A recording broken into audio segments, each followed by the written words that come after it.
Hey guys, it's Scott from fxmissions.com. Just a note, I've finished the trilogy of anthologies from the forefront, and all 3 books are currently available on Amazon.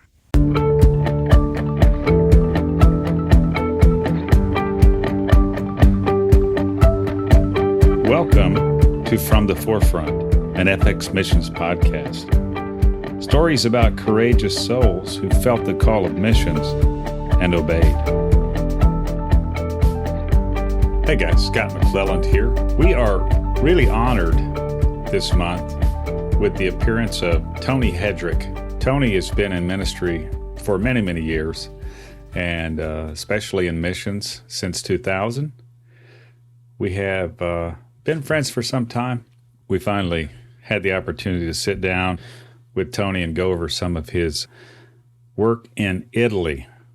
Specifically on this program, you're going to hear about something about Tony's upbringing, about him meeting the Lord, and some about his work in Europe.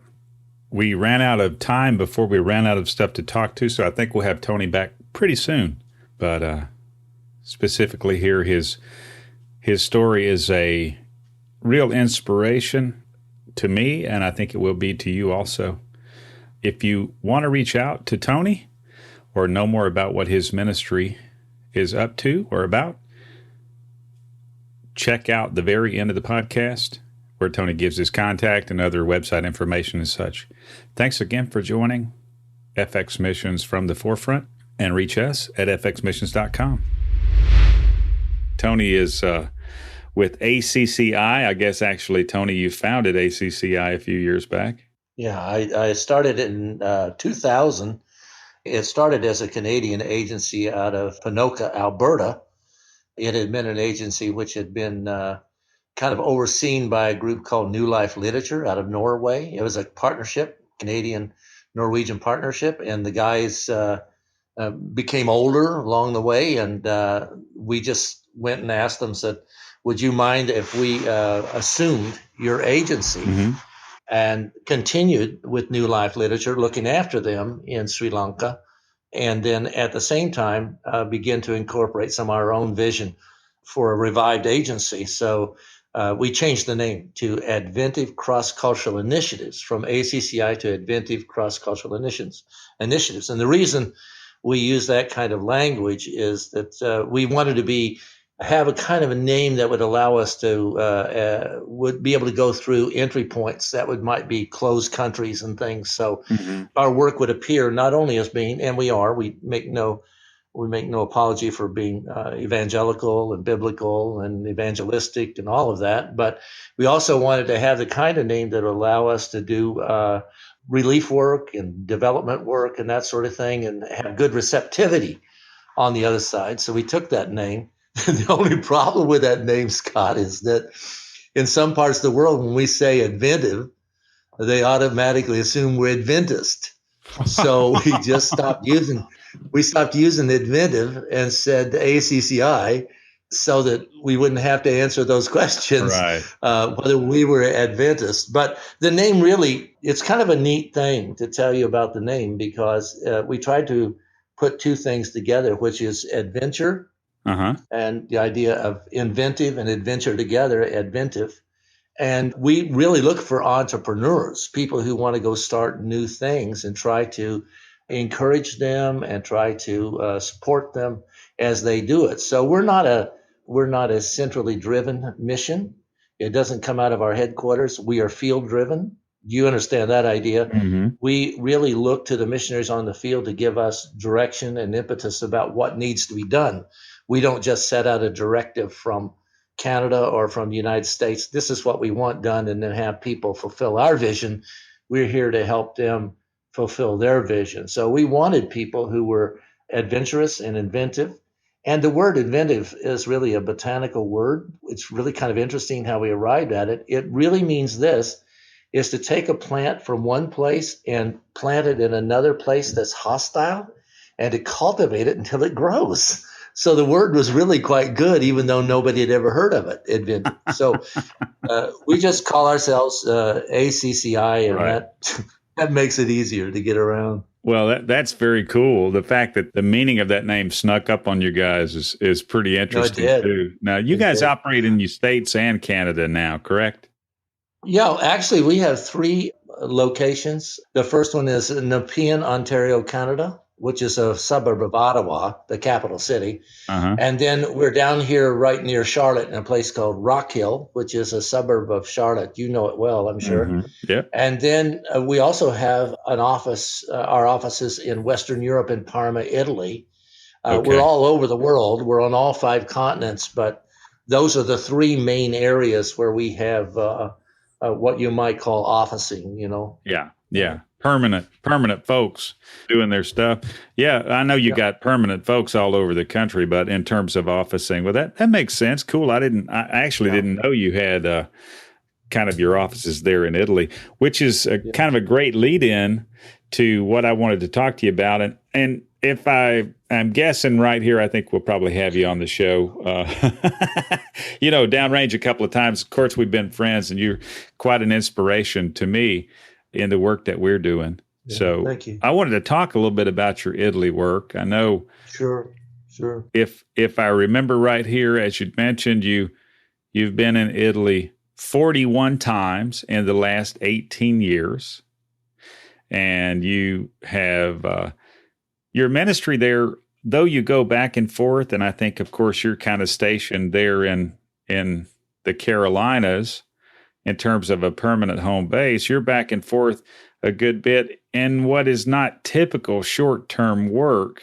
Can you tell us, just give us a little summary of your work in Italy, where you're concentrating, what that's led to, and what you anticipate that leading to. And then I'd like to go back after we talk about that and maybe get a little bit of the beginning of your story, how you got to Italy and such. So what's the summary for Italy? You've been there all those numbers of times over these some few years. What's the deal? I think it all has to do with, a clear calling. I planted 3 or 4 churches.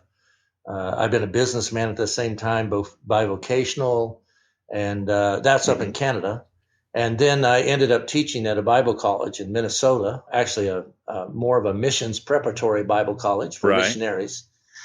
So kind of that, I got called out of all of that to missions at 54 years of age. So I've only been doing this I'm 72 now, so I've only been doing it 18 years. So the story is pretty interesting. I didn't expect to do that. The only thing I knew about Italians is that they made pizza and they did drywall and they paved roads and built good brick homes, and and they cut great hair. And in Canada you have a lot of Italians around, but I didn't pay much attention to Italy. And now when I went, of course, 18 years ago, I was the only one, at least in my sphere of experience, that had any heart for Italy. I didn't know anybody else. I had no contacts in Italy. And when God called me to go there, we had no other workers. And now we have about 20. A lot of those people are nationals who are Italians themselves, who have come to work with ACCI. And my goals right now, primarily, I divide my time. I'm in quite a few countries, as you'll hear later, but I divide my time a little bit between Slovenia, which is not Slovakia, Slovenia, which is part of the old Yugoslavian world, and it's Croatia, Slovenia. It's right near Hungary, and it's Austria, Switzerland, and Italy kind of border it. And so I kind of spread my time out a little bit between Slovenia and Italy. The lion's share of what I do is in Italy. And I'm largely now, I've always done evangelism, continue to do pulpit evangelism, personal evangelism. But I think mostly now it's missionary encouragement and pastoral development and leadership training and apologetics teaching, evangelism. I teach Bible. I preach in churches, and our contacts and workers go from Rome to a place called Babbio Felice, which is way up almost on the Swiss border, over to the east to a place called Città di Castello, and Sisi, which is over in Umbria, and Marche, those on the eastern side of Italy near the Adriatic Sea, all the way over to the Mediterranean Sea on the west to Sestri Levante and Cavari. And so our work takes us from the north all the way down to the south, from the east to the west. And we not only have our own missionaries there, but we also have other workers and friends in ministry. About 15 other agencies align with us and work alongside, and then lots of independent churches. It could be that one Sunday I'll be in a church that is a Methodist, charismatic Methodist. The next one I'll be at something like a Reform, Baptist Reform. The next week I'll be, you know what I'm saying? There's no denominational style or particularly worship style or ministry style or philosophy of ministry that we dovetail with. We work with everyone who has the same heart. So our motto is, if your heart is as my heart, then give me your hand. So we work out of relationships. And that's kind of the way it's been. When I went there, I didn't know anybody. And now I always make a little joke that in Italy, if I have a flat tire anywhere in Italy, I can pick up the phone in 30 minutes. Somebody will come and change my tire. So lots of relationships. And by God's grace, he's opened up a lot of doors. Sure. So, Wow. And all of these people that we serve alongside of are really great and deep friends of mine. They're really wonderful people and love these Italian brothers and sisters. And we have some Americans there too and Canadians, but largely these Italian folk that we're working next door to each other, side by side, really are great partners. Kudos to you, and thank you for your efforts in Europe. I know that's where missions efforts go to die, some people say. I don't personally believe that, but it doesn't sound like you guys are drying up on the vine there, but expanding like that plant that was rooted in unfamiliar ground and cultivated to flourishing. Thank God for his goodness, and thank God for, the folks that have come along to join with you and partner with you and be a part of what's going on. Well, really, Scott, the work is totally uphill all of the time. Evangelicals are viewed in Italy the same as Jehovah's Witnesses and Mormons. Okay. And actually, Jehovah's Witnesses are larger by far than evangelical believers in terms of numbers. Serious? Yes. We only have about 500,000 of all varieties of evangelicals in all of Italy, with about 60 million people. We only have about 500,000. Oh, my. So we're a little less than 1% of all the people, whereas Jehovah's Witnesses, who are incredibly active, have about 2 million or more, 2 million plus. So, but we are viewed as only a religion, only a belief system for foreign people. In other words, Italians look at us as not being Italian. When they look at us as being Filipinos or being South Americans or being Africans, like from Nigeria or Ghana. So we're not identified as Italian. Because if you become an evangelical in Italy, you lose your Italianness. Because to be Italian is to be Roman Catholic. Right. Now, that being said, most people don't go to the Catholic Church anymore. They stand largely empty, except for christenings and weddings and funerals. So, and the numbers are startling, even in Rome, they say that less than 8% of Rome attends church on Sunday, less than 8%. And when I said that out loud, a young priest in Rome came over to me who spoke English. I was talking to another priest, and I asked if that was so. Is it only 8% of all of Rome that goes to Mass on Sunday? This was in Rome. I asked the question. An Italian guy says, no, that is not true. That's not true. I didn't know what he was going to do. And he says, only 5%. And they're all priests and nuns. It became a joke. But the truth is that Italy is largely anti-theistic. And you all have to know that most of Europe is anti-theistic. Not only are they atheists many times, but they really believe that religion's dangerous and we shouldn't have religion in the public square at all. And that religion is not something even, it's something that needs to be opposed. So to present the gospel is viewed as, they view you as being totally insane to believe in creation, to believe in the resurrection, to believe in the virgin, even in Italy, to believe in the virgin conception. They don't believe those things. They hear them from the priest, but to them, no one knows for sure if anyone rose from the dead. That's what they'll tell you. Wow. Here's what they'll say. They'll say, well, I said, well, why are you a Catholic then? Why don't you? Well, if it happens to be true, if it turns out to be true, I want to have some points. So that's why I go to mass at Christmas and things. This is what people don't know, is there 100 times more occult practitioners in Italy, than there are Catholic priests, 100 times more. Oh, wow.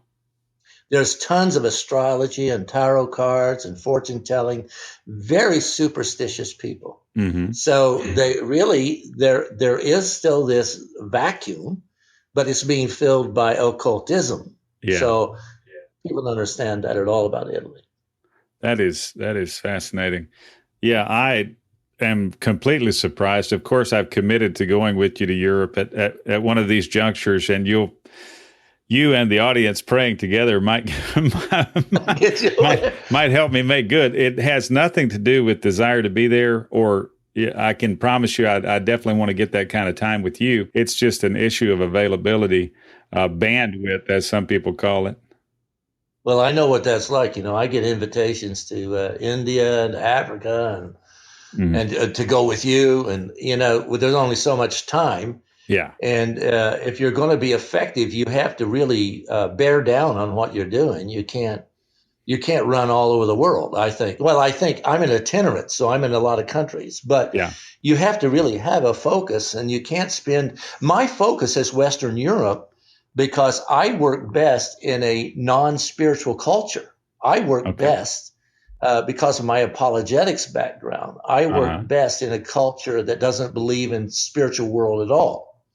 If you go to Asia or go to South America or go to Africa, there's still a culture there. All the culture believe in certain kinds of invisible realities. Right. Animism. Right. Animism. So you have something more in common to begin with, whereas just out of the gate in Europe, they shut you down because they don't believe that there's such a thing as a spiritual world at all. Wow. That sounds like Sadducees, right? Yeah, exactly. or that sort of repressive perspective when it comes to the spirit realm. But it's interesting that you work best there. That's very interesting, and obviously the Lord knew what He was doing when He sent you there. If we can digress slightly here and just go back, I'd like to.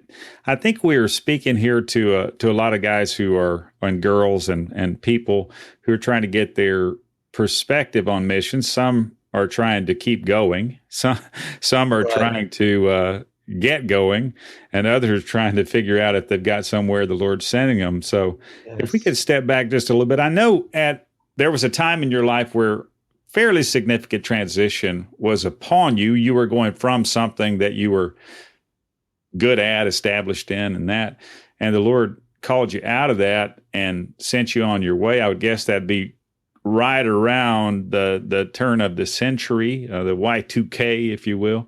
It sounds like from a timing standpoint. What can you tell us about how you got to Italy, the process leading up to that?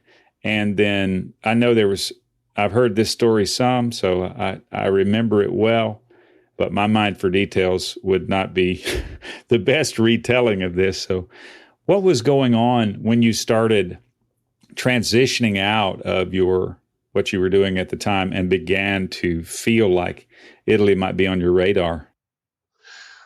As a kid, I want to go back there because as a kid, and this may help some of your listeners, because God starts to form us very early.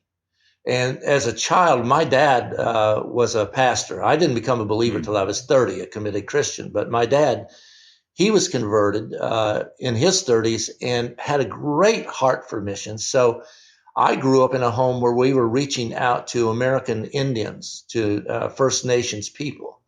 So Mm. always in our house, we had all kinds of tribes of Indians. I was fascinated by these people. We had everything from Choctaw, Seminole, Sac and Fox, Poncas, Ojibwa. We had Blackfoot, and I just know them all. Cheyenne, Arapaho, Osages. We had Indians all around us of all these different cultures. So I grew up having that kind of exposure. Plus, we always had lots of missionaries coming to our home. When they'd visit the church that my dad would be in, he would bring them to the house. So I was, as a kid, if somebody came in and they started talking to us in another language, I wanted to hear that. If they wore a funny hat, I wanted to know about the hat. I think God was setting me up for the future as a child. And I remember my dad would get these books on missions and missionaries like David Brainerd and Hudson Taylor and Gladys Aylward. And he had these purple books. I still remember maroon books laying around the house, which were written for juveniles. But I read every one of them as a kid. David Livingstone. So I had within me this heartbeat instilled in me very early for people, for other cultures. Maybe there are people out there listening to you that just have a heart for other cultures. I didn't have a heart for Italians, but I had a heart for people who were black or brown or came from different realities than I did. And I wanted to know about their food and how they lived. So when I was saved in Canada and called to ministry, but I was a businessman. But we still reached out to Quebec. We still went up and worked with the Algonquin Indians, and wherever there were other cultures, we would try to. It was my heart to reach out to these people. So while I was living in a very white, waspy society, and my business life was wasp and white, my ministry life was largely white.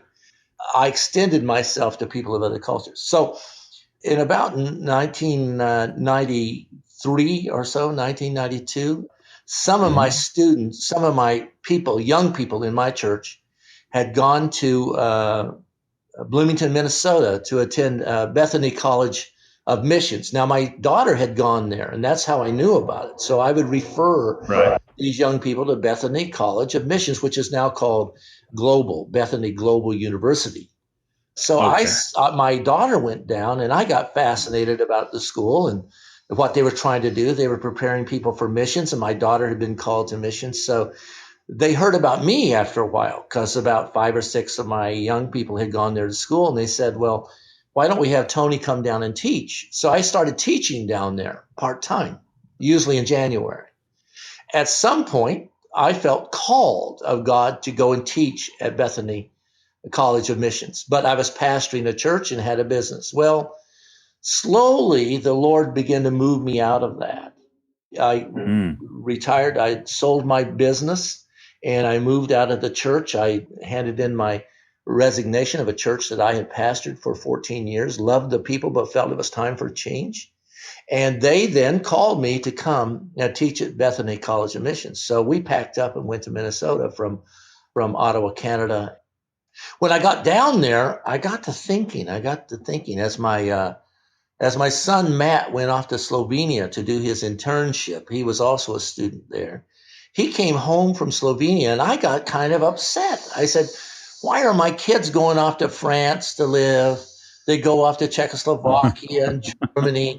My other son goes off to Slovenia for 11 months, and I've never been anywhere. I didn't think it was fair. So I said to my son when he came home from Slovenia, I said, hey, if I get the money together, how about you and I going over to Slovenia together and see what you did over there and meet some of your friends? So we did that. We decided in 1995, he and I, 96, that we would go together and we would start in England and go to Holland, down to Germany, through Austria, into Slovenia, Croatia, where I was going to speak, and then come across the Adriatic to Italy, up through Italy, France, and return home.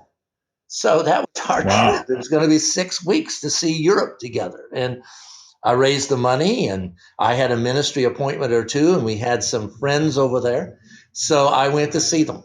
And we went off together. When we got to Slovenia, enjoyed that, went to Croatia, spoke at a conference. And I want to tell you, this is crazy. That was the worst ministry experience of my life. Have you ever had that? Where you go someplace and you think it's going to be great? And I went to Croatia and I just had a horrible time in Croatia. And I was so discouraged. I thought it was just terrible. So we went to get on the ferry to go over from Zadar to Ancona, Italy. That's about an all-night ride on the ferry. But when I got on that ferry, there were 6 guys who had been on bicycles from Torino, Italy, and I began to witness to them. And the power of God on that deck, the power of God came on me.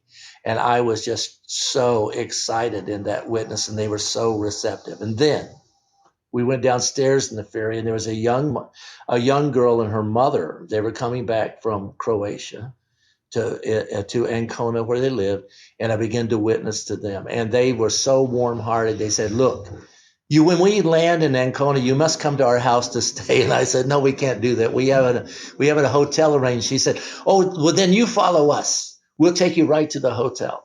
And when I got to the hotel, I engaged the hotelier in the gospel, and he was wide open.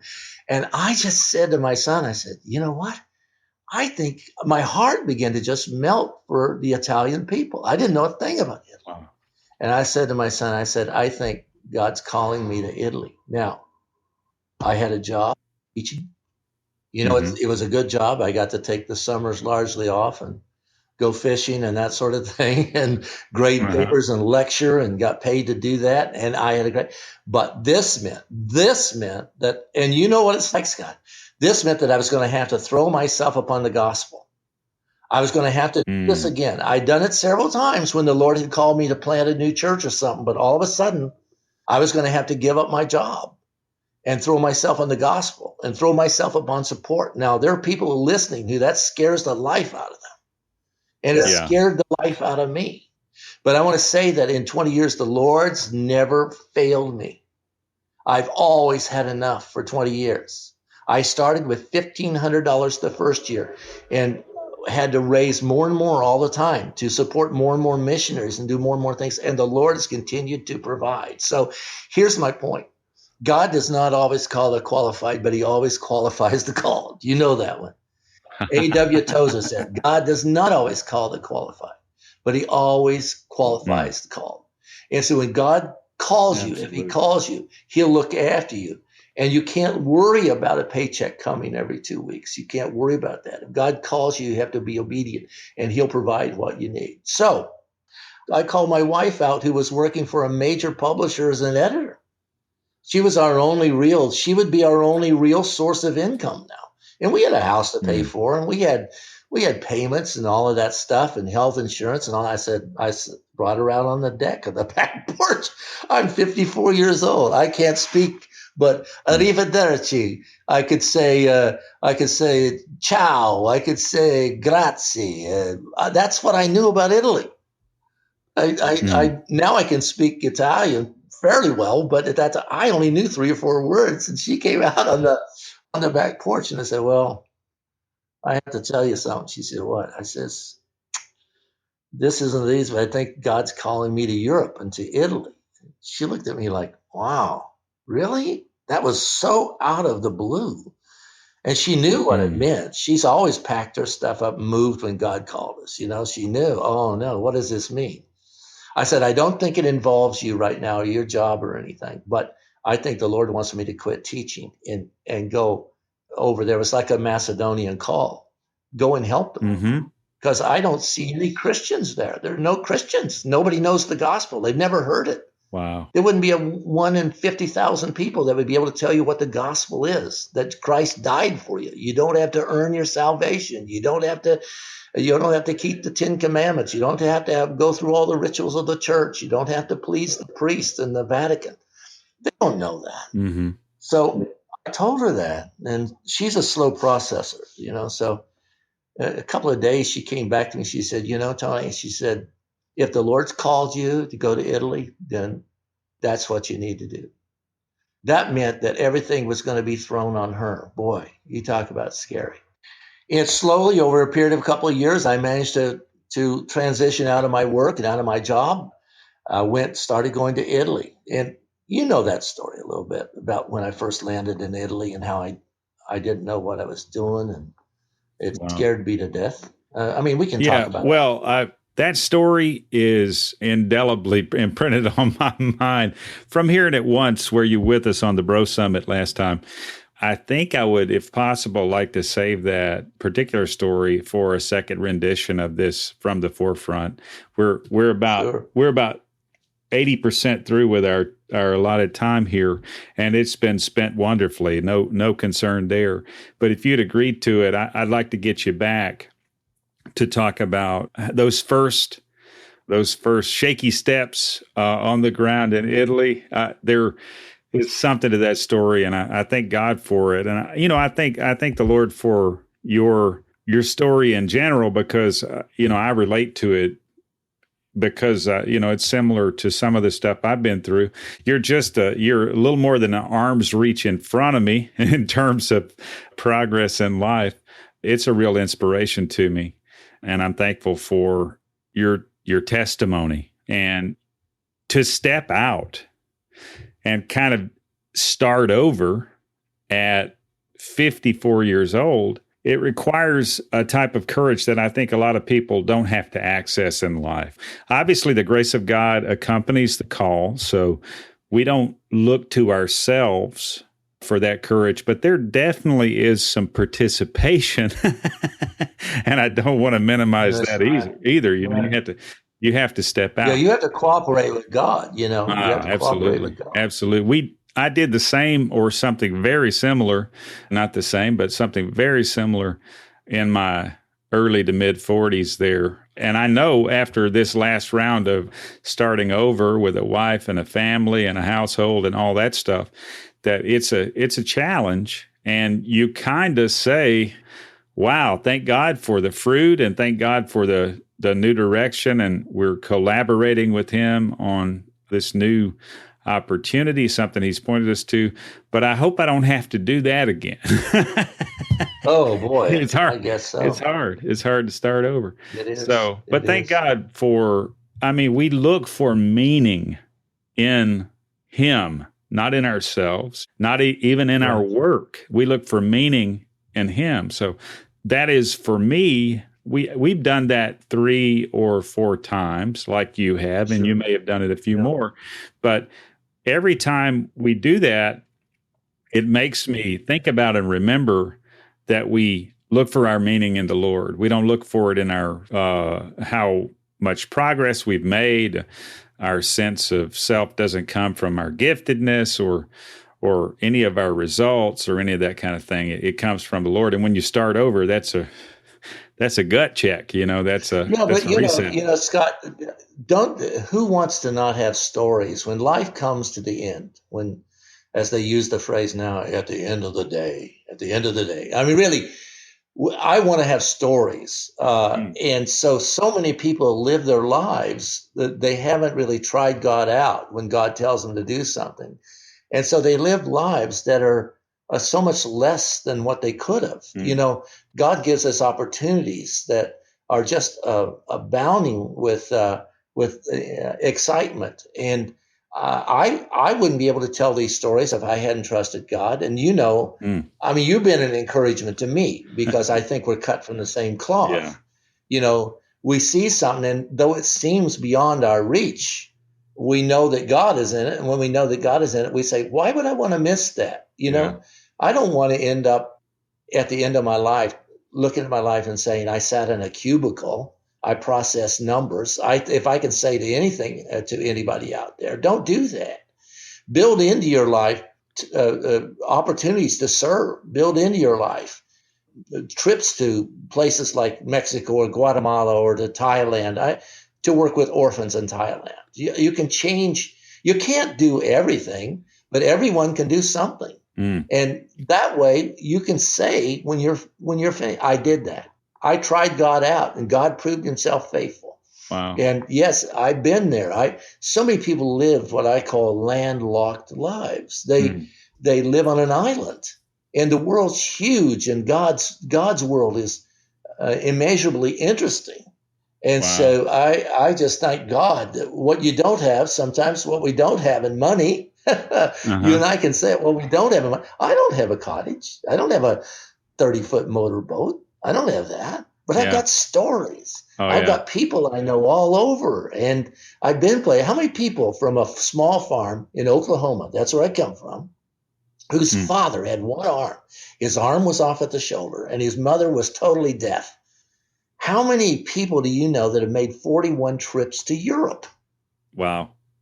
Most people have not been around the block in life. Yeah. And that's something that God did.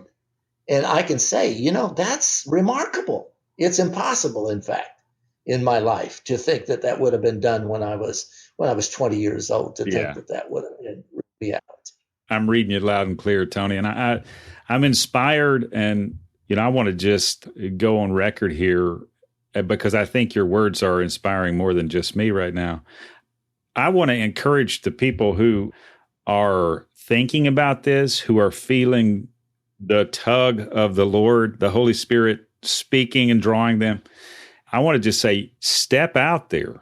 That's, I think, the thing we're going to talk about in our next go round on From the Forefront. We'll get to it in these next weeks if you have the availability. I'd love to. But, stepping out, those first steps are awkward. I kind of, I remember a guy saying 2 hands while you're learning, or like anything worthwhile is doing poorly till you get good at it, That's the way it starts, That's right? True. That's the way it starts. Yeah. And so getting started, that first step is definitely the most daunting. Now, there are other daunting steps after the first one, but after you get moving, you can dial it in terms of precision. So I really appreciate you being with us. I really appreciate your encouraging words, and I appreciate the life you've lived. I haven't thought about this before, Tony, and we've spent a fair amount of time together in recent years. But I do want to say, if you don't have this, some of this stuff in a book, I want to encourage you. I might not be the first one who's done that, but we got to get some of this stuff chronicled for the encouragement of the generations that lay yet ahead of us. Have you thought about writing a book or recording some of this in stories? You may already have it. Well, I never thought, I think the problem with all people is you never think your life's going to really amount to anything anybody want to hear about when you're living it, But what I did do is, because I was always worried the IRS might want to know what I do with my time. You've been to Europe 41 times. Well, what are you doing? So guess what I did? In about 2005, it occurred to me that I should keep a blog. And so I photographed everything I ever did. I know the towns I've been in. I know what ministry I did, the people I've met. So if people want to see the history of this, and it's huge, it's enormous. There's hundreds and hundreds of entries and thousands of photographs. They can go to 4Euro information. That's 4euroinformation.wordpress.com, and scroll back, and they can see up to about 2013, and then I switched to Facebook. So if somebody goes on to 4Euro information on Facebook, they can get the same thing there now, but it was just so much more immediate to do it on Facebook now with a phone than to do it on WordPress with a camera. So I do it all on Facebook. Yeah. But I have chronicled my entire journey as much as I can. So if I wanted to write a book, I could write a book, but you know me well enough to know that I'm ADD. I can't think of anything for more than 2 seconds before I'm on to something else. So the idea of writing a book scares the life out of me, because I'm an activist. They'd had to do with me like they did with St. Paul. In order to get me to write a book, they'd have to put me in prison where there's nothing else to do. So I want to do it. Yeah. But I have managed along the way to journal everything, so that if something happens and somebody wants to know something about how this all began, it's there. Then when you say 4, you're talking about the number 4 euro, like the currency, the number 4 EURO information on Facebook. Yeah, That's your yeah. page on Facebook. And prior to that, it would be the same number 4, EURO information.wordpress.com for the stuff that's almost 5 years old and older. Well, thanks for that. And if people want to know about, real quick, if they want to know about who we are, and they can go to www.adventive.ca. It's not com, it's CA. Adventive.ca, and they can get a lot of the profile of who our missionaries are and where we're located and how to get involved, short term, long term. So that's access there. Very cool. That is very cool. When we get back together, we'll talk about your first and what appeared to be faltering steps in Italy that the Lord showed up to rescue you from your own concern. And we'll talk some more about from starting this thing in 2000, where some of your work's taken you, and some of the ongoing established work that's come out of that. Really appreciate you joining us, Tony. Thank you so much for your time, bro, and your friendship and your encouragement, your inspiration. We'll catch you on the flip side before long. And once again, thanks for being here. Thanks, Scott. This podcast made possible through the partnership of Engaging Missions Show, bringing missions home, and encouraging you to hear a message, make connections, and take action. Find out more at engagingmissions.com. Thanks for joining us for the FX Missions podcast from the forefront. If you'd like to find out more about FX Missions, please do so at our blog, fxmissions.com. Quite a bit of content out there. We hope you enjoy it. Also, if you'd like to rate us on iTunes or whatever podcast service you use, we would really appreciate it. And find out more about today's guest at our Facebook page. Just search for From the Forefront on Facebook. If you know of someone who should be featured on From the Forefront because of their forefront missions experience or exploits, please reach out to us at info@fxmissions.com. Thanks again for joining us. And until next time, I'm Scott McClelland, and you have a good one.